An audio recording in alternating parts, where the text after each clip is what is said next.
Hello mga lodi, mga kaandoy. Yan, linisan natin ang ating kamuting kahoy na tanim. Gawa ng maradamo na siya. Laging linisan to para mas umangat ng kanyang usbong kaysa mga damo. Dumadami na kasi may mga damo kaandoy. Para sa pagdating ng tag-init, malago ng ating kamuting kahoy.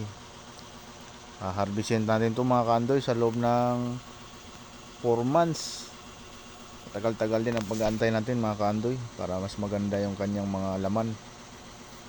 Yan, mga halos mga kaandoy, nasa 200 square meter yung tinaniman natin. So medyo malaki-laki itong mga kaandoy. Gawa ng malawak-lawak rin. Marami din tayong binhi mga kaandoy. At ubusan natin tanim to. Marami pa ako dito natitira. Pag hinarvest ko yun sa kabila mga kaandoy, ay tatanim ko rin ulit. Yan, ganyan, nilinisan ko mga kaandoy. Lahat ng yan mga kaandoy ay puro kamuting kahoy yan. Yan. Para kung sino man may gusto na mga kaibigan natin, ay bibigyan natin pagka sila ay pumunta dito sa ating baluarte mga kaandoy. So ayan mga kaandoy, medyo yung ating camera kaandoy. Yan, papakita ko sa inyo. Yan, malaki na rin yung mga kaandoy. Kunting damo-damo na lang ay mas aangat na siya sa damo. Pag natabunan na kasi yan mga kaandoy, ang mga damo ay hindi na rin yan nalagpas sa ating mga kamuting kahoy.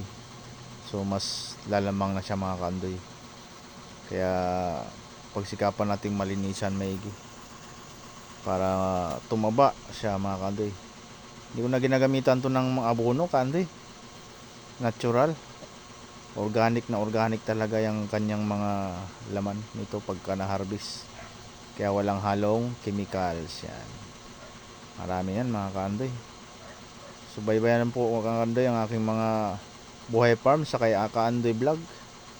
Ngayong 2025 ay magbabalik ang inyong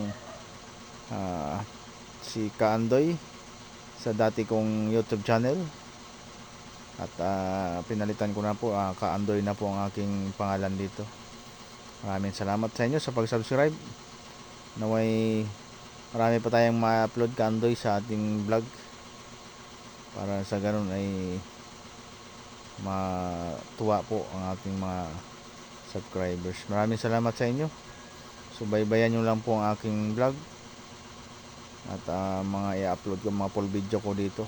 Maraming salamat mga kaandoy. Bye bye.